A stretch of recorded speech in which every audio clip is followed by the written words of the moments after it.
సద్గురుభ్యో నమః. శ్రీమద్రాజాదిరాజ మహారాజ రాజయోగీంద్ర చంద్ర అచల గురు సార్వభౌమ శ్రీ పూర్ణానంద బ్రహ్మానందార్య సద్గురుభ్యో నమో నమః. అష్టవిధ గురువుల గురించి వివరణ చెప్పుచున్నారు మా గురువుగారైన శ్రీ పూర్ణానంద బ్రహ్మానంద స్వాములు. సద్గురుభ్యో నమో నమః.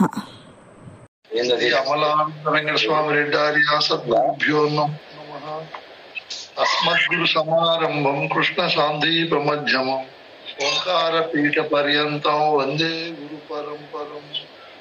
ద్వయాత్మరహిత సిద్ధాంతం పరమ పురుష ప్రబోధక శ్రీ వివేకానంద శుభయార్య సద్గురుభ్యో నమో నమః. మనం ఇప్పుడు పరిపూర్ణ బోధన తెలుసుకొని ఎంత శాంతిగా పరమానందంగా నిర్మలంగా ఉండాము అంటే కారణము మన గురువులు. అటువంటి పరోపకార దృష్టి కలిగి నిస్వార్థ సేవా ధురంధరులైన సద్గురువులకి నమస్కారాలు చెప్పుకుంటూ మనం అందరము ఈ సృష్టికి దేవదేవుడు గురుదేవుడు అని, అటువంటి గురుదేవుని మనము సాక్షాత్ పరబ్రహ్మ స్వరూపంగా భావించి సేవించి భజించి ధ్యానించి ఆ గురువు చెప్పే మాటలను వింటూ అర్థం చేసుకుంటూ తదనుకూలంగా జీవన విధానాన్ని మలల్చుకొని జీవిస్తున్నాము. ఇది సృష్టిలో గొప్పదైనటువంటి మనకు అవకాశం. గొప్పగా మనందరికీ వచ్చినటువంటి మంచి అవకాశంగా మనం భావిస్తూ ముందుకు పోతున్నాము. మనందరము గురువులను చేరి గురువుకు తనుమన ధనములు ధారపోసి గురువుకు భక్తితో స్థాన అంగభావాత్మ సేవలు చేస్తూ గురు కృప వల్ల ఈ బోధనంతా సంగ్రహించుకుంటున్నాం. ఇందులో భాగంగా మనం ఎలా అంటే అలా వింటే తిరిగి చెప్పలేము, మనకు అర్థము కాదు. ఒక క్రమ పద్ధతిగా బోధ ఉంటే బాగుంటుందనే సుసంకల్పంతో మనం అంశాల మాదిరిగా ఈ బోధను తెలుసుకుంటాం.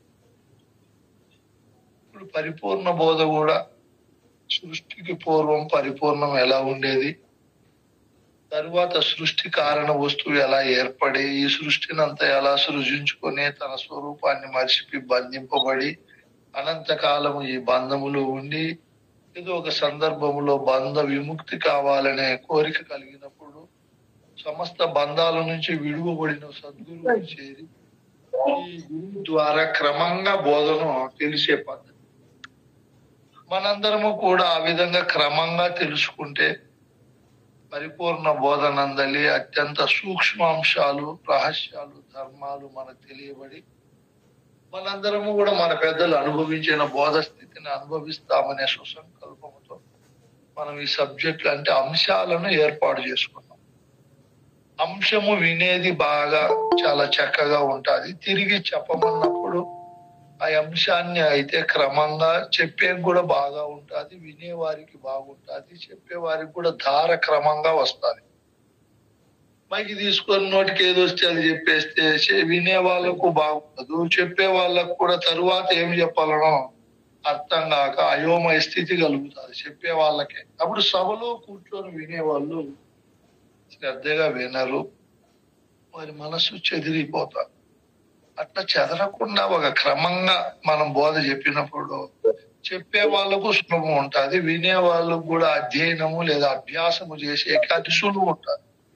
అందుకే మనం ఎలా అంటే అలా కాకుండా ఇప్పుడు అంశాలు అంటున్నారు. ఎలా గొప్పది గురువే సృష్టిలో సాక్షాత్ పరమాత్మ స్వరూపుడు అంటున్నారు. ఎలా మానవుడే పుట్టిన తరువాత చతుర్విధ పురుషార్థాలను ఖచ్చితంగా కలిగి ఉండాలి. ఎందుకు? గురువే అన్ని నేర్పలేడు, గురు స్వరూపమే సృష్టి అంతా ఉంది కాబట్టి మనం వాటన్నింటినీ చూసి కూడా వాటి ద్వారా కూడా నేర్చుకోవచ్చు. గురువు అక్కడ ప్రత్యక్షంగా చెప్పకపోయినా ఆ స్వరూపంలో గురువు ఉండి మనకు బోధను బోధిస్తాడు. ఇది కూడా మనం నేర్చుకున్నాం. ఇప్పుడు ఈ సృష్టిలో ఎంతో మంది గురువులు ఉన్నారు.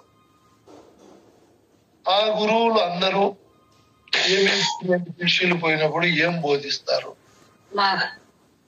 అందులో సద్గురువు, సదమ గురువు, నిజ గురువు లేదా అశరీర గురువు అయినా ఈ పరిపూర్ణ సాంప్రదాయంలో ఉండే గురువు ఏం బోధిస్తాడు?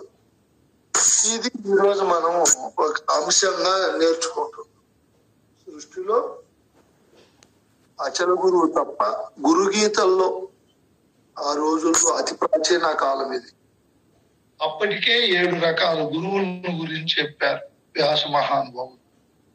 తరువాత కాల ప్రవాహంలో ఎంతో మంది గురువులు వచ్చారు, ఎన్నో కోణాల్లో బోధ చెప్తున్నారు.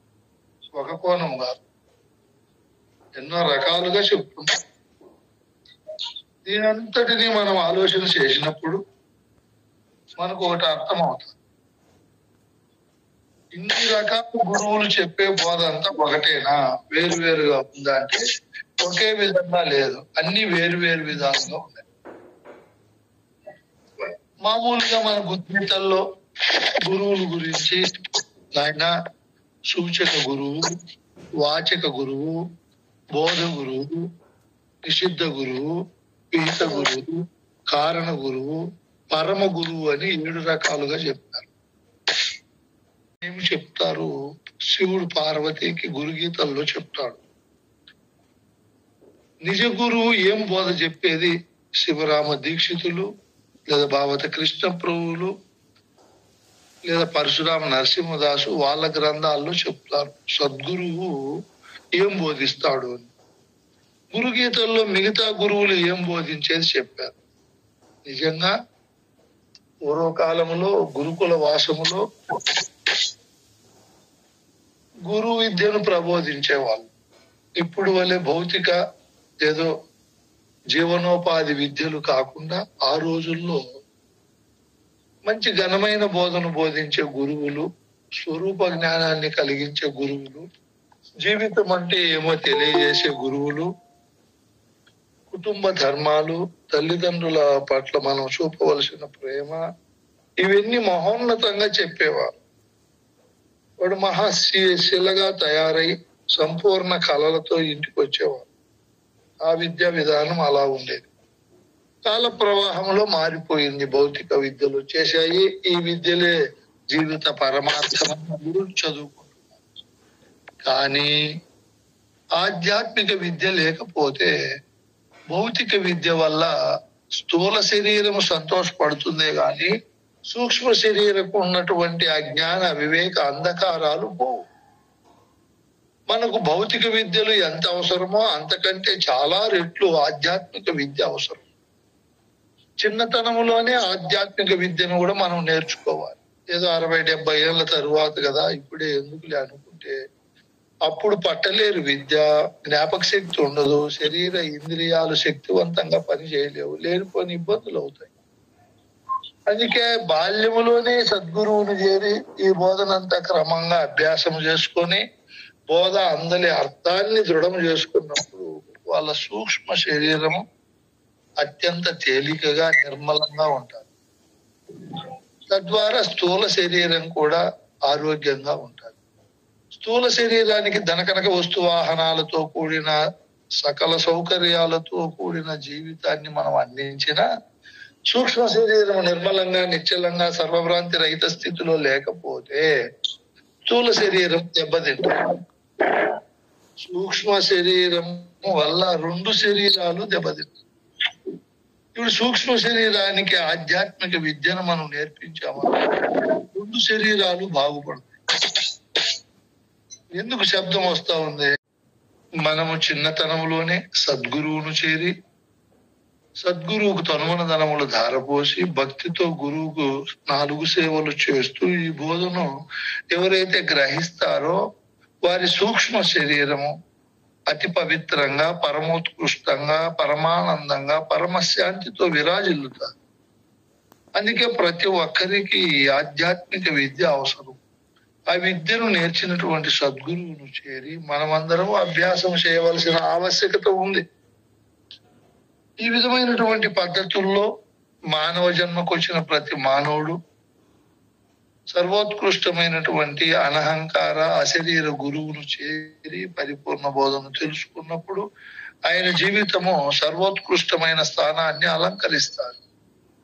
లేదంటే ఆకారములో మానవునిగా ఉండిన హృదయములో అనేక రకాల పరితాపాలు ఉంటాయి. వాటితో చిక్కుకొని మమేకమై మానవుడు సతమతం అవుతారు. అందుకే సద్గురు బోధ ప్రతి ఒక్కరికి అవసరమై ఈ బోధ అవసరమై ఉందని చెప్పి శిష్యులు కొన్ని భ్రాంతులు ఉంటాయి. మళ్ళా ఆ గురువులు కొన్ని భ్రాంతులు భ్రమలు కల్పిస్తాయారు. ఇవి అవి డబల్ అయిపోయి జీవితం సుఖశాంతులతో వర్ధిల్లలేదు. అందుకే మనము మళ్ళీ మానవ జన్మ రావడం దుర్లభము. వచ్చిన ఇట్లా అవకాశము కలగదు కాబట్టి, ఇప్పుడు అవకాశం ఉంది కాబట్టి ఖచ్చితంగా సద్గురువునే చేరాలి, సాంప్రదాయ గురువును చేరాలి. ఏ గురువునంటే ఆ గురువును చేరకూడదు. వాళ్ళు చెప్పలేరు ఈ పరిపూర్ణ బోధను లేదా భ్రాంతి రహిత బోధన, భ్రమల్లో పెడతారు.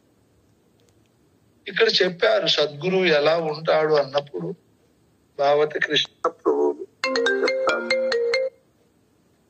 12 అక్షరములు గల సదమల మంత్రార్థమెరిగి సద్గురు కృపచే 16 అక్షరములు గల అది ఎట్టిదో తెలిపినేని అతడే సద్గురుడు.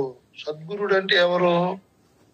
12 అక్షరాల మంత్రము చెప్పి ఆ మంత్రాది దేవుని చూపించడం, 16 అక్షరాల మంత్రం చెప్పి ఆ మంత్రాది దేవుని చూపించడం. దానికి ఇంకో చోట చెప్తాడు, పరిపూర్ణమిదిగో ఇదిగో ఎరుకయని చూపించి లేని ఎరుకను లేదని ఎరింగించిన గురుడే సరే. గురుడే సరైన గురువు ఎవరు? గురుడే సరి అంటే సరిపడే గురువు ఎవరయ్యా అంటే ఇదిగో పరిపూర్ణాన్ని వస్తు నిశ్చయంగా, ఎరుకను వస్తు నిశ్చయంగా చూపించి ఎరుక భ్రాంతిని తీసివేసే మహనీయుడే సద్గురు. ఆయనే అచల గురువు. అటువంటి గురువునే మనం చేరాలి. అలా చేరినప్పుడు అటువంటి గురువు లక్షణాలు కూడా ఎలా ఉంటాయో చెప్తారు పెద్ద. ఋతుల అర్థము బాగా తెలిసి శ్రోత్రియ బ్రహ్మనిష్ఠా గరిష్ఠుడై ఉండాల గురువు. మొదటి గురువు లక్షణం ఇది. అన్ని శాస్త్రాల సారాంశము తెలిసి ఆ తెలిసిన తెలివే బ్రహ్మమని, ఆ బ్రహ్మమే నా నిజ స్వరూపమని బ్రహ్మానందము నుంచి ప్రక్కకు పోకుండా ఉంటాడు పరిపూర్ణ బోధన చెప్పే గురువు. నేనే ఈ సృష్టిలో పరమాత్మ స్వరూపుడునని తెలుసుకొని పరమాత్మ ఆనందాన్ని అనుభవిస్తూ దానికి సర్వలక్షణ విలక్షణమైన పరిపూర్ణాన్ని కూడా దర్శించి తాను లేననే స్థితిలో అనహంకారుడై గురువు ఉంటాడు. ఇతన్ని అశరీరుడు అంటారు. శరీరము అంటే స్థూల సూక్ష్మ కారణ శరీరాలు కాదు, శరీరాలు. ఎరిగే శరీరమే శరీరం, నిజమైన శరీరం అది. ఇవి మూడు ఆ శరీరాన్ని ఆధారము చేసుకొని పని చేస్తాయి కాబట్టి ఇవి స్వతంత్రమైన శరీరాలు కావు. దీక్షితులు ఈ శరీరాలను గురించి చెప్పడం, సూక్ష్మ శరీరాన్ని గురించినే చెప్తాడు. మనమందరము కూడా సూక్ష్మ శరీర స్వరూపులం. గురువు ఆ స్వరూపుడు. ఆ స్వరూపాన్ని భ్రష్టత్వం పొందింపజేసుకొని అశరీరుడై ఉంటాడు గురువు. అటువంటి గురువు దగ్గరికి మనం పోయినప్పుడు అటువంటి స్థితిని కలిగిస్తారు. ఆ గురువు ఎలా ఉంటాడు అన్నప్పుడు పెద్దలు చెప్తారు, అశరీర గురువు మూలము లేని గుర్తిరిగే శరీరము ఏమీ లేదని తాను ఉండంగానే తనను తాను రహితము చేసుకుని తన యందున తోసే జగత్తు తాను రెండు మిథ్యని ఉండేవాడే అచల గురువు. తన యందున కనపడే శరీరము ప్రపంచం మిథ్య అంటే ఒక కాలంలో ఉండక మధ్యలో అలా కనపడి మళ్ళా ఒక కాలంలో లేకుండా పోయేదాన్ని మిథ్య అంటారు. శరీరము ప్రపంచము శరీర ప్రపంచాలను విచారించే ఎరుక మూడు కూడా మిథ్యనని మిథ్యాత్మ వాదనతో నిర్మలంగా ఉంటాడు చెప్పారు పెద్దలు. అటువంటి నిర్మలుడు అచలుడైన గురువు దగ్గరికి వెళ్ళినప్పుడు శిష్యుని కోసం ఆ గురువు మళ్ళీ అనేక కోణాల్లో జన్మలేక రావాల్సి వస్తాడు, జన్మనెత్తుతాడు. శరణాగతుడగు శిష్యుని కరుణామృత దృష్టి చేతగానే మోదము ముప్పురి గుణ మృదువాక్యములను పరమ దయాలుండు గురుడు భక్త వినుమనెను. సంశయం ఇంకా బాధింపదనెను. సంశయం పోగొట్టే గురువు, కరుణామృత దృష్టి కలిగిన గురువు, మృదు వాక్యములు మాట్లాడే గురువు, పరమ దయాంతఃకరణ శిష్యుల పైన కలిగిన గురువు, భక్తునికి ఏ సంశయం ఉండినా కూడా దాన్ని నివృత్తి చేసే శక్తి సామర్థ్యాలు కలిగిన గురువే గురువు. ఇటువంటి గురువులు ఎలా ఉంటారు అన్నప్పుడు పరమేశ్వరుడు పార్వతితో చెప్తాడు, గురువో నిర్మల శాంత సాధవో మితభాషిణ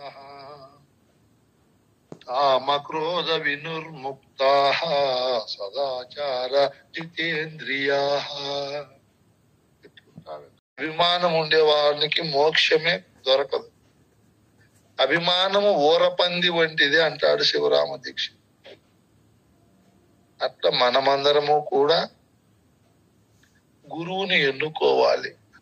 ఇక్కడ చెప్పారు కదా, ఏమని చెప్పారు? స్వయం సమ్యక్ పరీక్షాథ, పరీక్షించాలి. ఆయన తత్వనిష్ఠుడా కాదా అని చెప్పి మనం విచారించాలి. అట్లా తత్వనిష్ఠుడు, తత్వం అంటే బాగా జ్ఞానము పొందినవాడు, జ్ఞాననిష్ట కలిగిన వారిని మనం చారాలి. అలా చారాలి అంటే ఏమి గురువులు ఎంతమంది ఉన్నారు అన్నప్పుడు ఇప్పుడు గురువులు చెప్పే బోధన గురించి చెప్తున్నాడు పరమేశ్వరుడు పార్వతి. ఏమని చెప్తున్నాడు? వర్ణజాలమిదం తద్వద్బాహ్య శాస్త్రం తు లౌకికం యస్మిన్ దేవి సమభ్యస్తం స గురుసూచక స్మృతః. గురుసూచక స్మృతః, సూచక గురువు అయినటువంటి మహానుభావుడు ఏమి చెప్తాడు? ఇదం, ఈ విధంగా చెప్తాడంట బోధ. వర్ణజాలము, వర్ణములు అంటే అక్షరం, అక్షరాభ్యాసము చేయిస్తాడు, అక్షరాలు నేర్పిస్తాడు. తద్వద్బాహ్య శాస్త్రం తు లౌకికం, ఆ అక్షరాలతో పాటు ఇంకా ఏం నేర్పిస్తాడు ఆ మహానుభావుడు? తద్వత్, ఆ ప్రకారముగానే లౌకికం, లోకమునకు సంబంధించినటువంటి వంట ఎలా చేయాలి, యుద్ధం ఎలా చేయాలి, వ్యవసాయం ఎలా చేయాలి, ఇటువంటివి బాహ్య శాస్త్రంతో, బాహ్య శాస్త్రములను యస్మిన్, ఏ గురువు అయితే ప్రబోధిస్తాడో, సమభ్యస్తం, మొత్తము అదంతా కూడా గురువు అభ్యసింపజేస్తాడు. సహా ఆ శాస్త్రజ్ఞుడినే ఓ దేవి పార్వతి సూచక గురువు అని శాస్త్రములు స్మృత చెప్పినాయి. ఇప్పుడు మీరు గుర్తు పెట్టుకోవాలి, సూచక గురువు అంటే అక్షరాలతో పాటు భౌతికంగా మనం ఏదైనా వృత్తులు చేసుకొని బ్రతికే కావలసినటువంటి విద్యలు ఎవరైతే నేర్పిస్తారో అటువంటి గురువునే ఆ రోజుల్లో సూచక గురువు అనేవారు. ఈ సూచక గురువు మొత్తం అక్షరాలు నేర్పించి అది ఎలా చదవాలి, మళ్ళీ నువ్వు పుస్తకం రాయాలి అంటే ఎలా రాయాలి, ఇటువంటివి తర్కము, వ్యాకరణము, ఛందస్సు, బయట బ్రతకాలి అంటే వీటిని ఎలా ఉపయోగించి లౌకిక విద్యలు నేర్చుకోవాలో ఇవన్నీ కూడా చెప్పే గురువునే మనం శాస్త్రోక్తంగా సూచక గురువు అంటాం. మీరు ఇది గుర్తు పెట్టుకోవాలి. ఇంకా వాచక గురువు, రెండో గురువు ఏం బోధిస్తాడు అంటే చెప్పాడు ఇక్కడ, వర్ణాశ్రమోచితాం విద్యాం ధర్మాధర్మ విధాయిని ప్రవక్తారం గురుం విద్ధి వాచకంత్వతి పార్వతి. వాచకన్వితి పార్వతి, కంత్వితి పార్వతి. ఇక్కడ ఇప్పుడు సూచక గురువు అయిపోతానే వాచక గురువు ఏం నేర్పిస్తాడంటే వర్ణాశ్రమోచితాం. వర్ణాశ్రమాలు ఉన్నాయి మనకు, వర్ణములు 4 ఉన్నాయి: బ్రాహ్మణ, క్షత్రియ, వైశ్య, శూద్ర. ఈ 4 వర్ణములు వారు ఏం పని చేస్తారు? అలాగే ఆశ్రమాలు మనకున్నాయి: గృహస్థము, బ్రహ్మచర్యము, వనప్రస్థము, సన్యాసం. ఈ ఆశ్రమ ధర్మాలు ఎలా ఉంటాయో, ఆ ఆశ్రమాల్లో లేదా ఈ కులాల్లో ప్రవేశించిన తరువాత అందులో చేయవలసిన ధర్మములు, అందులో చేయవలసిన ధర్మహీనమైన పద్ధతులు ఏముంటాయో ప్రవక్తారం, వాటన్నింటినీ కూడా ప్రబోధించేవాడు. ప్రవక్తారం అంటే చెప్పేవాడు. గురువు విద్య, అటువంటి గురువును, ఆ విద్యను వాచకన్వితి పార్వతి. సూచక గురువు మొదటి గురువు. అక్షరాభ్యాసాలు నేర్పించి ఆయన జీవనోపాధికి కావలసినటువంటి పద్ధతులన్నీ నేర్పిస్తూ, మళ్ళీ నువ్వేమైనా గ్రంథాలు రాయాలి అంటే అందుకు తర్కము, వ్యాకరణము, ఈ పద్ధతులన్నీ ఎలా చదవాలో, వచనము, గద్యము, పద్యము నేర్పిస్తాడు. ఇప్పుడు వాచక గురువు ఏమి నేర్పిస్తాడు అంటే 4 వర్ణముల గురించి, 4 ఆశ్రముల గురించి, ఆ అధర్మాలను గురించి ఈయన ప్రబోధిస్తాడు. ఈయన వాచకుడు. ఇప్పుడు ఇంకా మూడవది బోధ గురువు. మూడవ గురువు బోధ గురువు. ఈయన ఏం బోధిస్తాడు అంటే పంచాక్షర్యాది మంత్రాణముపదేశనాతు పార్వతి స గురుర్బోధకో భూయాదుభయోరయముత్తమ. ఇప్పుడు మూడవ గురువు బోధయతీతి బోధక అంటే ఆ ఇద్దరు బోధించేది కాకుండా ఆ ఇద్దరి కంటే మూడవ గురువు ఉత్తమ గురు స్థానములో మంత్రాలను బోధిస్తాడు. మనం పంచాక్షర్యాది మంత్రాణముపదేశనాతు పార్వతి. పంచాక్షరి, షడాక్షరి, అష్టాక్షరి, ద్వాదశాక్షరి, షోడశాక్షరి, ఇటువంటి గాయత్రి మంత్రము మొదలైనవన్నీ ఏకాక్షరి మంత్రాలు ప్రబోధించే వాళ్ళను, ఆ మంత్రార్థాలను ప్రబోధించే వాళ్ళనే గురుర్ బోధకో, బోధ గురువు అని తెలియచెప్పారు. బోధక, బోధ గురువు, భూయా తగును, ఉభయో. ఆ ముందు చెప్పిండే సూచక వాచక గురువులలో అయం ఈ బోధ గురువే ఉత్తమ, ఉత్తముడు. సూచక గురువు వాచక గురువుల కంటే బోధ గురువు ఉత్తమ గురువు. ఎందుకంటే మంత్రాలను ప్రబోధించి మంత్రాది దేవతలను గురించి చెప్తారు. ఇప్పటికి 3 గురువులు అయిపోయినారు. ఈ మంత్రము చెప్పే గురువుల్లోనే మనకు చాలా కష్ట నష్టాలు, మానవమానాలు కలిగించే మంత్రాలు చెప్పే గురువులు కూడా ఉండాలి. అది 4వ గురువు, వాళ్ళు నిషిద్ధ గురువు అంటారు. వాళ్ళు ఏమి చెప్తారు మనకు? మోహ మారణవశ్యాది తుచ్చ మంత్రోపదేశినం. తుచ్చమైన మంత్రాలు ఉపదేశిస్తారంట వాళ్ళు. ఏమిటేంటివి? మోహనము, మారణము, వశీకరణము, స్తంభనము. అంటే స్తంభన విద్యలు అంటే భూస్తంభన, అగ్నిస్తంభన, జలస్తంభన, వాయుస్తంభన, ఇటువంటి విద్యలు. ఉచ్చాటనము, విమోచనము, ఇవన్నీ కూడా బోధిస్తే గురువులను నిషిద్ధ గురువులు అంటారు. నిషిద్ధ గురు రీత్యాహో పండితస్తత్వదర్శిన.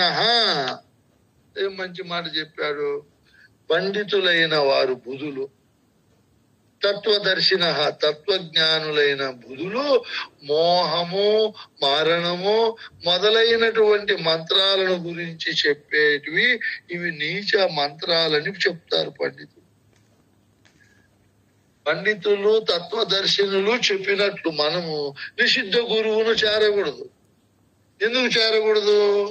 వీళ్ళు దారి తప్పించి బోధలు చెప్తారు, నీ జీవితం వ్యర్థం చేస్తారు. కాబట్టి గురువులందరికంటే హీనమైన గురువు నిషిద్ధ గురువు. శాస్త్రబద్ధంగా లోకహితాన్ని కలిగించే మంత్రాలు చెప్పకుండా లోకములు ఏదో ఉన్నత స్థానం పొందేకి, కీర్తి ప్రతిష్టలు పొందేకి ఈ విద్యలు నేర్చుకొని సృష్టి పైన ప్రయోగిస్తారు. మన భక్తులు కూడా వాళ్ళని చూసి ఎట్టపడతారు.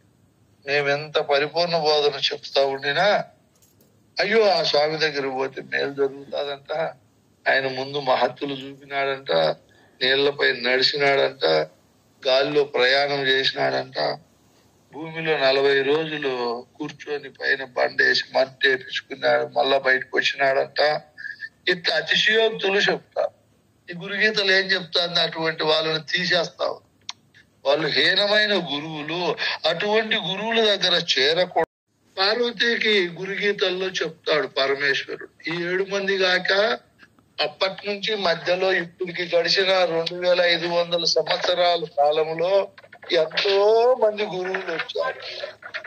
కుండలి యోగం నేర్పించే గురువు వచ్చాడు, శ్వాస మీద ధ్యాస నేర్పించే గురువు వచ్చాడు, వైరాగ్యం నేర్పించే గురువు వచ్చాడు, కేసరి భూషరి మధ్యమ షణ్ముఖి శాంభవి ముద్రలు నేర్పించే గురువులు వచ్చారు. ఎంతో మంది గురువులు వచ్చి మధ్యలో కాల ప్రవాహంలో కూడా కనపడకుండా పోయినారు. కొన్ని సిద్ధాంతాలు సాంప్రదాయాలు మరుగులు పడ్డాయి, ఆ గురువులు చెప్పింది. కొన్ని అభివృద్ధి అయినాయి. ఇందులో ఆ రోజుల్లో పార్వతీకి పరమేశ్వరుడు ఇదిగో ఇటువంటి గురువులు ఉన్నారు. వీళ్ళందరూ ఏం బోధిస్తారంటే, చూడు ఇక్కడ జనన మరణం అనే ఘోర సంసార బాధ పోగొట్టుకోవాలి అనే కోరిక కలిగిన వారికి పరిపూర్ణ బోధ ప్రారంభమవుతుంది. వాళ్ళకి చెప్తేనే అర్థమైంది. మిగతా కోరికలతో భ్రమలతో మేము సాధనలు చేయాలని ఏమో కష్టపడాలని వచ్చే వాళ్లకు ఆయా రకాల బోధలు ఎన్నో రకాలు ఉన్నాయి. ముక్తిని మోక్షాన్ని ఇవ్వలేవు. అవి ఎలా ఉంటాయి అన్నప్పుడు పార్వతీకి పరమేశ్వరుడు చెప్తాడు. ఏమని చెప్తున్నాడు? ఓ పార్వతి, ఇదిగో గురువుల్లో ఇంతమంది రకాలు ఉన్నారు. సూచకాది ప్రభేదేన గురువో బహుదా స్మృతాః స్వయం సమ్యక్ పరీక్షత తత్వనిష్టం భజే సుధీ. భజేత్ పొందవలయును. సుధి అంటే మంచి, ధి అంటే మంచి బుద్ధి, సుధి అంటే ఇంకా చాలా మంచి జ్ఞానం కలిగినటువంటి మానవుడు. పరీక్షాత్య తత్వనిష్టం, పరీక్షించి మనం స్వయంగా అటువంటి గురువును చేరుకోవాలంట. ఎన్నో రకాల గురువులు ఉన్నారు. సూచకాది ప్రభేదేన, సూచక వాచక మొదలైన గురువులు ఎన్నో రకాలు ఉన్నారు. గురువో బహుదా స్మృతాః, మనం స్మృతిస్తే చెప్పబడింది. స్మృతాః అంటే చెప్పబడింది. బహుదా అంటే అనేక విధములుగా గురువులు. శాస్త్రము అనేక రకాలైనటువంటి గురువులను గురించి గురువో బహుదా స్మృతాః, స్మృతులు వర్ణిస్తున్నాయి గురువుల గురించి. అంతమంది గురువుల్లో మనం ఏం చేయాలి? స్వయం సమ్యక్, స్వతంత్రంగా మనకు మనముగానే పరీక్షించాలి. పరీక్షించి గురువుని ఎన్నుకోమన్నాడు. దీక్షితులు కూడా దీక్షితీయంలో గురువును చేరాలి అనే కోరిక కలిగిన వారు ఆ గురువు ఉండే ఊరికి పోవాలంట. మొదట పోయి ఆ ఊరిలో ఉండే జనాలను అడగాలి. నన్ను మీరు చేరాలనుకున్నారనుకో గురువుగా, మా ఊరికి వచ్చి నాకు తెలియకుండా మీ ఊర్లో బ్రహ్మానంద స్వామి ఉన్నాడండి, ఆయన పర్వాలేదా, ఆయన నడి నుడి ఎలా ఉంది, ఆయన కథ ఏమే, చాలా మంది మంచి మార్కులతో నా గురించి చెప్తే మళ్ళీ నా భార్య ఉంటే భార్యను అడగలట. మేము శిష్యులుగా చేరాలనుకున్నామమ్మా, మీరు నన్ను భరిస్తారా, మీ భర్త దగ్గర నేను శిష్యునిగా చేరితే రాణిస్తానా అని. పురుషుని సంగతి అంటే భర్త సంగతి భార్యకు బాగా తెలిసి ఉంటుంది. ఆయన శాంతము, ఆయన ఓర్పు, ఆయన ప్రబోధించే విధానము, ఆయన నడక. ఆయమ్మ అప్పుడు చెప్తాది నిస్వార్థంగానే, ఈడ చేరితే ఎట్లుంటుంది, చేరకపోతే ఎట్లుంటుంది. ఆ తరువాత కూడా ముందు ఆయన దగ్గర శిష్యులు అయి ఉంటారు, వాళ్ళ దగ్గరికి పోవాలి. ఓ లతమ్మ, దేవమ్మ, ఓ సీనప్ప, బ్రహ్మస్వామి మీ గురువు అంట కదా, పర్వాలేదా, ఏమి ఎట్లా అని వాళ్ళందరూ మార్కులు వేస్తే రాండి మేము మీ గురువు దగ్గర చేరతాము, మమ్మల్ని పరిచయం చేసి బోధ విప్పించండి అని వాళ్ళ ద్వారా మళ్ళీ ఉపదేశం తీసుకోవాలని దీక్షితులు బాగా అర్థమయ్యేటట్లు రాశాడు దీక్షితులు. ఇప్పుడు మనోళ్ళు శిష్యులు ఇవంతా కూడా చూడకుండా ఏ గురువునంటే ఆ గురువుని చేరుతున్నారు. కొంతమంది మన సాంప్రదాయంలోకి వచ్చారు, దీక్షితుల పేరు చెప్పరు. ఎట్లొస్తుంది సాంప్రదాయ బోధ వాళ్ళకు రాదు. అందుకే మనం గురువుని చేరే ముందు ఏ గురువు నాయన? నిషిద్ధ గురువు స్వామి. పనికిరాని మంత్రాలను చెప్పే గురువు. కాబట్టి ఇటువంటి గురువు దగ్గర మనం చేరకూడదు. ఇంకో గురువును చెప్తున్నాడు ఆయన విహిత గురువు. ఆయన ఎట్లుంటాడు? అనిత్యమితి నిర్దిశ్య సంసారం సంకటాలయం వైరాగ్య పదదర్శి స గురుర్విహిత ప్రియే. ఓ ప్రియమైన పార్వతి, గురువు విహిత గురువు ఎలా ఉంటాడు అంటే అనిత్యమితి నిర్దిశ్య సంసారం సంకటాలయం వైరాగ్య పదదర్శి. విహిత గురువు శరీరం ఉండే ప్రపంచము రెండు కొరగానివి, కరిగిపోయే మంచు గడ్డల వంటివి. ఏమమ్మా? శరీరము ప్రపంచము ఎటువంటివి? కరిగిపోయే. మనకిప్పుడే మన గడ్డ 50 ఏళ్ళు 40 ఏళ్ళు 60 ఏళ్ళు కరిగిపోయింది. ఇంకా 10 ఏళ్ళు 20 ఏళ్ళు కనబడకుండానే పోతారు. ప్రపంచంలో తల్లిదండ్రి కరిగిపోయారు, అవ్వాతాతలు కరిగిపోయిన వాళ్ళు ఉన్నారు, తాత ముత్తాతలు కరిగిపోయిన వాళ్ళు ఉన్నారు, సంపదలు కరిగిపోయిన వాళ్ళు ఉన్నారు. మొత్తం అంతా కరిగిపోతా ఉంది. ఇదంతా కరిగిపోతాదని, ఇదంతా సంకటాలయం, కంటకము, టంకము, కరిగిపోయే ధనం ఉండేది ఇది శరీరము. సంకటాలయం అంటే సంకటములకు ఆలయం. ఇది దేవాలయం అంటాం మనం, దేవుడు ఉండే ఆలయము. ఈ దేహాన్ని శివుడు పార్వతీతో ఏమని పోల్చాడు? ఈ శరీరాన్ని సంకట ప్లస్ ఆలయం. ఆలయం అంటే దేవాలయం. ఈ దేహం అనే దేవాలయము సంకటములకు ఆలయం. సంకటములు అంటే ఏమి? కష్టాలు, నష్టాలు, మానవమానాలు, జయాపజయాలు, సుఖ దుఃఖాలు, లాభ నష్టాలు, ఓయమ్మ ఆరోగ్య అనారోగ్యాలు, ఇటువంటి వాటన్నింటికి నిలయం ఇది. ఏది? ఈ దేహం. ఈ దేహంలో ఉండే దేహి నిరంతరము ఇటువంటి సంసారాన్ని చేస్తూ ఉంటాడు. ఇది నిత్యమైన సంసారమా? కాదు. అనిత్యమితి, స్థిరము కానిది. నిర్దిశ్య, దృష్టాంత యుక్తులతో ప్రబోధిస్తున్నాడు. యహ, ఏ విరక్తుడు వైరాగ్య పదదర్శి, వైరాగ్య మార్గమును చూపుతాడో అటువంటి మహానుభావుడే విహిత. ఈ శరీరము, ఈ ప్రపంచం వల్ల మనం పొందే ధనము, ధాన్యము, భార్య, పిల్లలు, మొత్తం అధికార పదవులన్నీ కూడా ఇవి స్థిరమైనవి కాదు.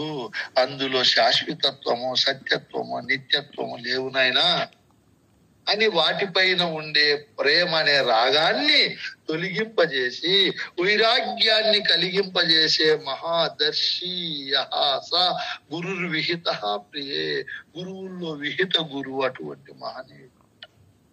ఎటువంటి మహనీయుడు? వైరాగ్యాన్ని ప్రబోధిస్తాడు. దేనిపైన రాగము లేకుండా చేస్తాడు. మనకు ఇదే సాధన చతుష్టయ సంపదల్లో ఒక భూమికి ఉంది. ఏం భూమికి అది? ఇహమూద్రార్థ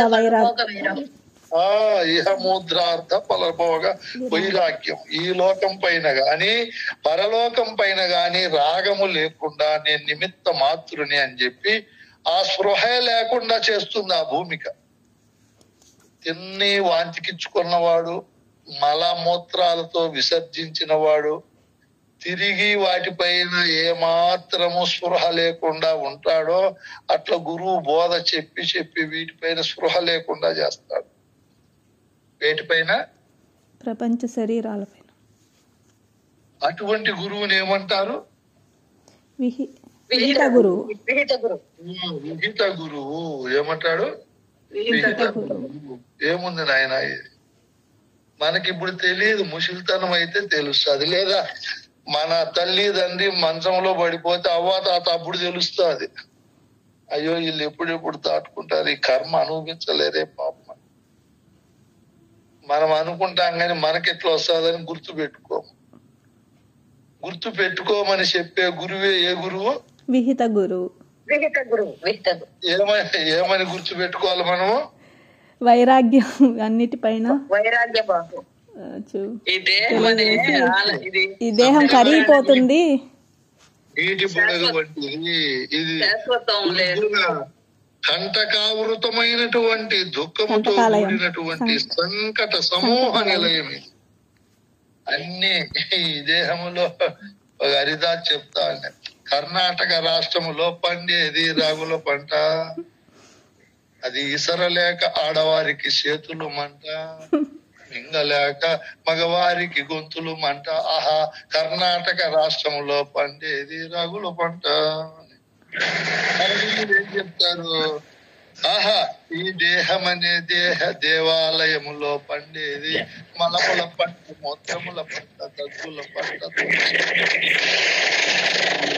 రాగాల పంట, క్రోధాల పంట, మరియు అజ్ఞానముల పంట. ఈ క్షేత్రమంతా దుర్గంధ భూయిష్టంగా ఉంటుంది. ఈ శరీరం ఎక్కడ ఉంటుంది? వైరాగ్యాన్ని కలిగించే గురువు, వైరాగ్యాన్ని ప్రబోధించే గురువే విహిత గురువు. ఎంతమంది గురువులు అయినారమ్మా? 5 మంది. 5 మంది స్వామి. చెప్పండి. సూచిత గురువు, వాచక గురువు, బోధ గురువు, నిషిద్ధ గురువు, విహిత గురువు. 5 గురువుల తరువాత 6వ గురువు వస్తున్నాడు, మహానుభావుడు. ఆయన ఎవరంటే తత్వమస్యాది వాక్యానాముపదేష్టాతు పార్వతీ కారణాఖ్యో గురుః ప్రోక్తో భవరోగ నివారకః. ఈ 6వ గురువు తత్వమస్యాది మహావాక్యాలను ప్రబోధించి నీవే బ్రహ్మము అని చెప్తాడు. ఈ గురువే గురువు కారణ గురువు, కారణాఖ్యో గురుః, కారణ గురువు అని చెప్పి ఇతన్ని భవరోగ నివారకం, తిరిగి పుట్టకుండా తత్వమస్యాది వాక్యానాం ఉపదేష్టాతు పార్వతి, ఓ పార్వతి 4 మహావాక్యాలను ఉపదేశిస్తాడు కారణ గురువు. ఒకటి తత్వమసి బ్రహ్మం, ఇది ఉపదేశ వాక్యం. ప్రజ్ఞానం బ్రహ్మము విధి వాక్యం. మరియు అహం బ్రహ్మస్మి అనుభవ వాక్యం. అయమాత్మ బ్రహ్మము సాక్షాత్కార వాక్యం. ఈ 4 వాక్యాలు గురువు ప్రబోధిస్తాడు శిష్యుడు.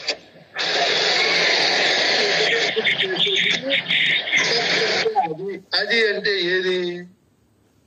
సూర్యుడు, చంద్రుడు, పంచభూతాలు, శరీరములో ఏ తత్వము అది అనే దానికి సరిపడవు.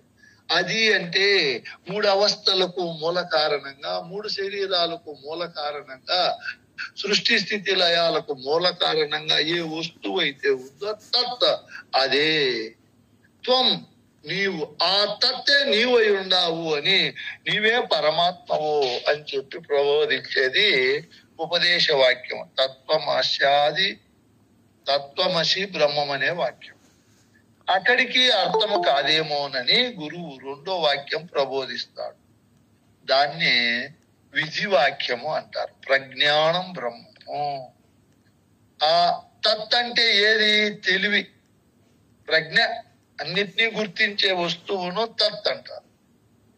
అది చెవులలో అంటే జ్ఞానేంద్రియాలలో అన్ని శరీరంలో ఓతప్రోతంగా ఉండి పనిచేస్తారు. అదే బ్రహ్మము. అక్కడికి అర్థము కాదేమోనని అది విధివాక్యం. ఇప్పుడు అనుభవ వాక్యం చెప్తాడు. అహం బ్రహ్మస్మి, అహం అంటే నేనని శరీరంలో ఏదైతే అంటా ఉందో అదే బ్రహ్మము నాయన.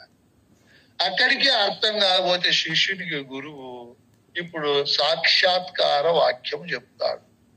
ఏది సాక్షాత్కార వాక్యము? అయం ఆత్మ బ్రహ్మం. అయం అంటే ఈ జడమైన శరీరం. ఈ శరీరములో ఏది ఆత్మగా ఉంది గొప్పగా? ఇంద్రియాల, ప్రాణమ, మనస్స, బుద్ధ, ఆత్మ ఏది గొప్పగా ఉంది? ఆత్మ.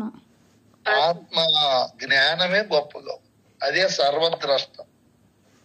ఆ అన్నిటికంటే ఈ దేహంలో అదే గొప్పగా ఉంది. అది వెళ్ళిపోయింది అనుకో, దేహంలో నుంచి శవం అని పేరు పెడతారు, మళ్ళీ ఇంట్లో కూడా తీసుకొని రారు, బయటే పెట్టి అట్లా గోరువెచ్చని నీళ్ళతో స్నానం చేసి కొత్త బట్టలు చుట్టి గోయిందలు పెట్టి శ్మశానానికి పోయి పూడిసేసి సాయంత్రం అయ్యాలకి ఇంటికి వచ్చేస్తారు. మర్చిపోతాం మనం, ఎరుకకు మరుపు సహజం కాబట్టి. దీన్నంతా మనం బాగా ఆలోచన చేసి చూస్తే, ఓహో, ఈ శరీరములో నేనుంటేనే శరీరాన్ని అందరూ ప్రేమిస్తారు, మరియు ఆ నేను శరీరాన్ని ప్రేమిస్తాది. నేను శరీరాన్ని ప్రేమిస్తే శరీరాన్ని నేను అందరూ ప్రేమిస్తారు. ఆ నేను ఉండినప్పుడు చూడు, నేనుంటే శరీరాన్ని కాపాడుకుంటారు. బాగా స్నానం చేసి తల దూవుకొని నూతన లేదా ఉతికిన వస్త్రాలు ధరించి కుంకుమ పెట్టుకొని చూడముచ్చటగా చంద్రుని వలె ప్రకాశిస్తూ ఉంటాడు. ఆ నేను పోయిందని క్రింద పడిపోతుంది. ఎక్కడ వాసనలు అక్కడ వస్తాయి, ఎక్కడ లావు అక్కడ అయిపోతుంది. ఎంత విచిత్రం చూడండి. ఇట్ట 4 మహావాక్యాలు చెప్పి నీవే మనిషి అన్నీ నమ్ముతాను నాయనా, వింటాడు. నువ్వు బ్రహ్మం అంటే ఒప్పుకోడు. దానికి నిన్న ఒక కథ చెప్పాడు ఒక మహానుభావుడు. ఒక అతను తాగేకి అలవాటు పడ్డాడంట, భలే తాగుతాడంట మందు. అప్పుడెప్పుడు అని చెప్తాడు.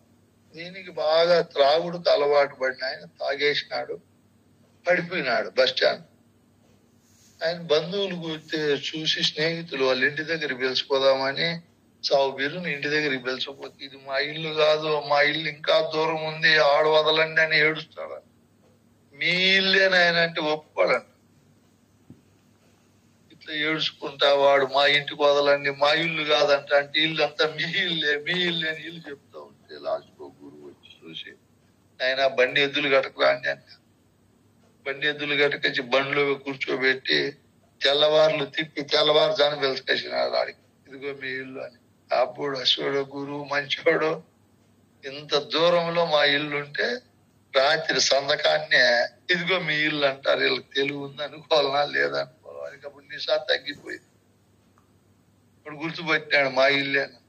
ఇట్లా ఈడు ఎన్నో జన్మల నుంచి త్రాగుడుకు అలవాటు పడినాడు. శరీరమే నేను, ప్రాణమే నేను, భార్య పిల్లలు బంధువులే ఇంకా స్వర్గం అని వాళ్ళ కోసం కష్టపడి ఆ హృదయం లేకి ఈ వాసన రూపంగా ఉండే మందు అంతా తాగి పెట్టుకున్నాడు. ఎంత మందు కలిగిన వానికి నువ్వు బ్రహ్మం అంటే ఒప్పుకుంటాడా? తిప్పల్ల వాడిని సాధనలు పెట్టి ఎన్నో కోణాల్లో వాని బండిలో తిప్పినట్లు తిప్పితే సాంఖ్యము, తారకము, అమనస్కం, మహావాక్యాలు, వార్తిక్య బోధ ఇట్లాంటివన్నీ చెప్పేసి అప్పుడు కానీ నమ్మడు. అప్పుడు కూడా మన గురువులే నమ్మరు. మన గురువులు ఇళ్లలో చూడిపోయి ఎన్ని ఫోటోలు పెట్టుకున్నారు. గురువు ఫోటోలు ఉండవు, వేరే వాళ్ళ ఫోటోలు ఉంటాయి. ఒక గురువు ఇంటికి నేను పోయినా వాళ్ళ ఇంట్లో 11,000 12,000 అని అంటే ఒక ఫోటో దగ్గ బల్బులన్నీ వెలుగుతున్నాయి. ఈయన ఎవరు నాయన అంటే, నీకు తెలియదు స్వామి, అన్ని నువ్వు ఇట్లా మాట్లాడుతావు, ఆయన ఎవరైంది నీకు తెలియదు అని. ఏమో నీకేమన్నా బోధ చెప్పినాడా? మన పరంపరలో గురువా? ఎవరినైనా ఎన్న పెట్టుకున్నావు నువ్వు అంటే, నువ్వన్నీ ఇట్లా వితండం చేస్తావు స్వామి. మా ఇంట్లో మా నాయనకో మా భార్యకి ఏనంటే ఇష్టము, సరే వాళ్ళ ఇష్ట ప్రకారం వాళ్ళ ఫోటో పెట్టినావు. నీ ఇష్ట ప్రకారం ఒక గురువు ఫోటో అన్నా పెట్టుకోవాలి కదా నాయన. గురువు ఇంట్లో ఏం చెప్తావులే నాయన, ఇవన్నీ ఇట్లున్నాయి. మనం ఏమి చెప్పినా నమ్ముతారు. ఇదిగో వాస్తు అంటే నమ్ముతారు. బల్లి శాస్త్రం, పిల్లి శాస్త్రం, నమ్మకాలు, మూఢ విశ్వాసాలు ఏమి చెప్పినా నమ్ముతారు. ఇదిగో నాయన నువ్వు బ్రహ్మం అంటే కోటికోడు కూడా నమ్మడు. వాడు బ్రహ్మమయ్యే ఉండడా? నేను బ్రహ్మమునా, నేను దేవునా, ఏంటి మాటలు ఈ మాటలు అనే వానికి అంత నరనరాల్లో రక్తంలో ఉడికిపోయింది. నేను మనిషిని తాగినాడు, ఎక్కువ తాగుడు పోతాడు. వాని ఇంటి అడ్రస్ వానికి చెప్పిన వాడు నమ్మడు. ఎంత ప్రయాణం కావాలను. ఈ గురువు ఎన్నో గురువు నాయన? 6వ గురువు. గురువుల్లో ఇంకా గొప్ప గురువు వీళ్ళు, ఒకరిని మించి ఒకరు గొప్ప గురువులు. ఒక నిషిద్ధ గురువు తప్ప మిగతా గురువులందరూ గొప్ప గురువులు.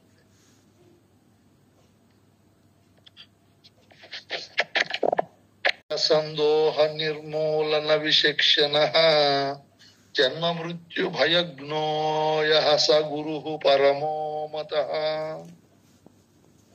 పరమ గురువు అనే ఆయన 7వ గురువు. ఈయన ఏం పని చేస్తాడు?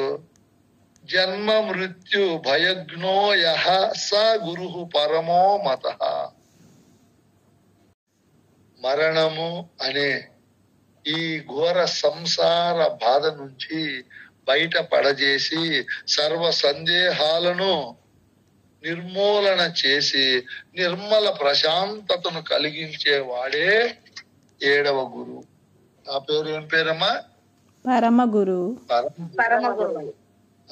సర్వ సందేహ సకల సంశయములను పోగొట్టి సందోహ సమూహములు. సందోహము అంటే ఆ మొత్తం సందేహాల కూడలి అంతటిని నిర్మూలన చేసి విచక్షణగా కలిగించేవాడే సమర్థుడైన గురువు.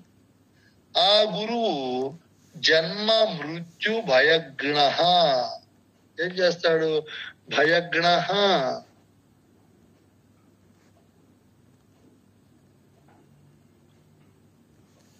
భయవాసనను హరింపజేస్తాడు. మహాజ్ఞాన సంపన్నుడు ఆయనే పరమ గురువు. ఈ 7వ గురువు అనేక శాస్త్రాల చేత, ఉపమానాల చేత, దృష్ట ద్రాష్టాంతాల చేత నీవే బ్రహ్మము, నీకంటే బ్రహ్మము లేదని చెప్పి ఆ బ్రహ్మీ స్థితిని కలిగించి ఇక నీకు శరీరము పంచభూతాలతో తయారై పంచభూతములతో కలిసిపోయేదే గాని అదంతా పరమాత్మ తత్వానికి సంబంధము లేదు. ఇదిగో నీవే పరమాత్మ స్వరూపుడు అని అనేక కోణాలలో ఆయనకు బోధించి నీవుగా ఉండు, ఇంక నీకు జననము మరణము వద్దు నాయనా, నేను పరమాత్మని అని తెలుసుకున్న మహనీయునికి సంసారము జనన మరణం అనే సంసార ఘోరమైనటువంటి బాధ తప్ప మిగతా ఏ బాధలు ఉండవు. అన్ని బాధల నుంచి విముక్తి పొందింటాడు. వేరే విషయాల్లో ఇంకా పుట్టడాయన అటువంటి పుట్టుకను లేకుండా మహా పాపముతో కూడిన జనన మరణమును నిషేధించినటువంటి గురువే కారణ గురువు. ఈ 7 మంది గురువులు ఇవి బోధిస్తారు. ఇನ್ನು 8వ గురువే సదమల గురువు.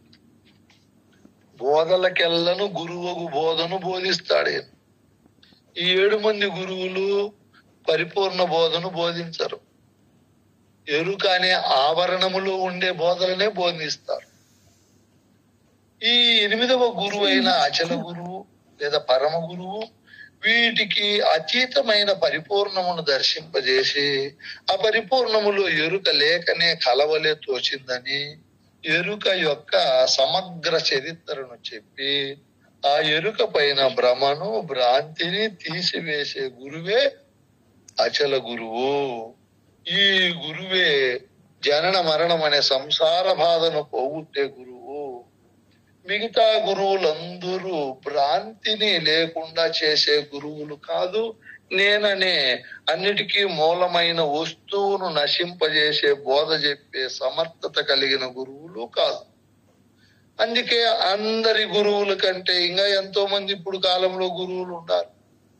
శ్వాస మీద ధ్యాస నేర్పిస్తున్నారు, ధ్యానముద్రలు నేర్పిస్తున్నారు. ఇవన్నీ బంధాన్ని కలిగించే బోధలే కానీ బంధరహితమైన సాధనారహితమైనటువంటి బోధను బోధించి నిర్మల స్థితిని ప్రసాదించలేదు.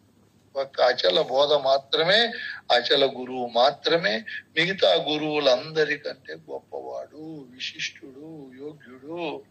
జనన మరణ ఘోర సంసార బాధను పోగొడతాడు. సాధనలు, కఠినాభ్యాసాలు, కాలయాపన, పైసా ఖర్చు లేకుండా ఈ విధంగా గురువు గారు వాక్యములతో బోధ చేసి శిష్యుడు చెవులతో శ్రవణము చేసే ఈ సాధన లేదు. అందుకే ఏ సాధనలు లేకుండా ఈ పరిపూర్ణ ప్రబోధను బోధించే గురువే అందరి గురువుల కంటే గొప్ప. మీరు చూడండి, కావాలంటే మనముగానే సంసారంలో ఉన్నాం. భార్యలో, పిల్లలు, బంధు బాంధవుల మధ్య జీవిస్తూ, ప్రభుత్వ చట్టాలను గౌరవిస్తూ, రాజ్యాంగ విధేయులమై, మనం రాజ్యాంగానికి బద్ధులమై, ప్రభుత్వానికి పన్నులను కడుతూ, సమాజంలో అందరి క్షేమాన్ని మనం కోరుతూ, మన వృత్తితో మనం జీవిస్తూ, స్వశక్తితో బ్రతుకుతూ ఈ పరిపూర్ణ బోధన తెలుసుకొని నిర్మలాంతఃకరణ, నిర్మల హృదయం కలిగి జీవిస్తున్నాం. పెద్దలు చెప్పారు మనకు, ఈ ఉత్త బట్ట బయలేమి లేకను సదా పరిపూర్ణమయ్యుండు ప్రకృతి లేదు. కలలోన కనుగొన్న గజమేమి లేనట్లు ఎరిగి శరీరమేమి లేదు. ఇది సద్గురు వాక్యము. ఇంతకన్నా మిక్కిలి గొప్పదైన వాక్యంబు ఎందైనా లేదు.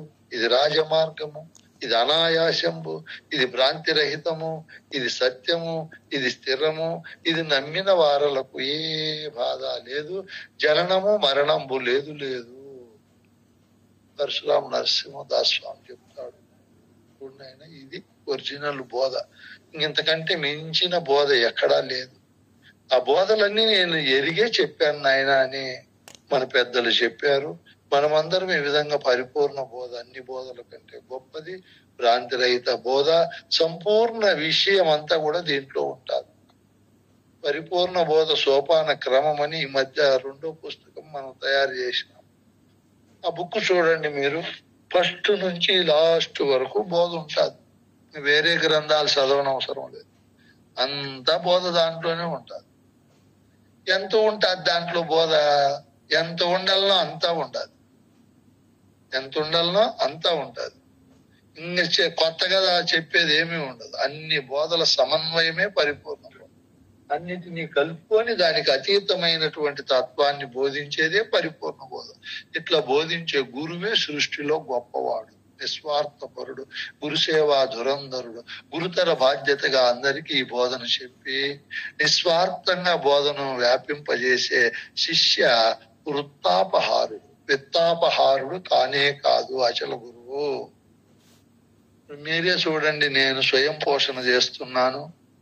రోజు ఉద్యోగానికి పోతున్నాను, నెల జీతం తీసుకుంటాను, 2 పిల్లలను చదివిస్తున్నాను, స్వశక్తితో కార్యాలు చేస్తూ, గురు పూజలు పెడుతూ, ఎవరు గురు పూజకు పిలిచినా పోవడము, తిరిగి రావడము, ఇవన్నీ మనం చేస్తున్నాం. ఇది హాయైన బోధ, నిర్మలమైన బోధ. పరిపూర్ణ బోధ కంటే మిక్కిలి బోధ ఎందైనా లేదు. వాళ్ళే కోటి మాటలకు ఇదే మిన్న. కులము లేదు, గుర్తిరిగి శరీరం ఏమీ లేదు. ఈ మంత్రానికి మిన్నైన మంత్రం ఎక్కడా లేదు నాయన అని చెప్పి దీక్షితులు సాటి చెప్తాడు. ఇట్లా అచల గురువే విశిష్టుడు ఏ కోణంలో చూసినా. మీరే చూడండి, మనకు ఆశ ఉందా? కోట్లు కావాలని, కార్లు కావాలని, విలాసమైన జీవితం జీవించాలని లేదు. మోసం చేస్తామా? చేయము. ధర్మబద్ధంగా జీవిస్తున్నాము. అధర్మ, అన్యాయ, మోసకృత్యాలు ఎప్పుడు చేయము.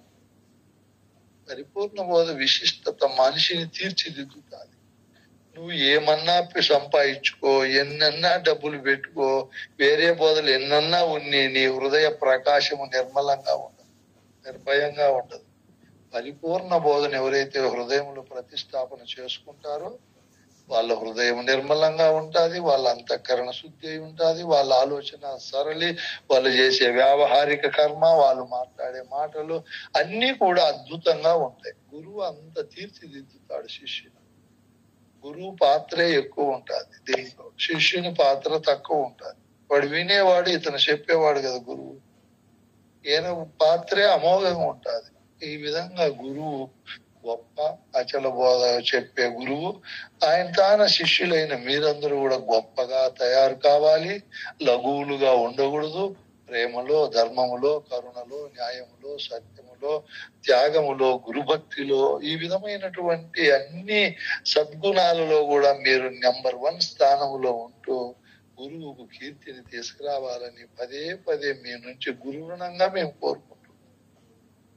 దగ్గర, పెద్దల దగ్గర, ఇరుగు పొరుగు, బంధు బాంధవుల దగ్గర, అందరి దగ్గర మంచిగా మనము మారి మంచి వాడని అనిపించుకొని గురువుకు 10 నిన్ను చూసి బలి శబాష్ అని గురువు చెప్పాడు కాబట్టి ఆ మాటను నిజం చేయాలని మరొకసారి చెప్పుకుంటూ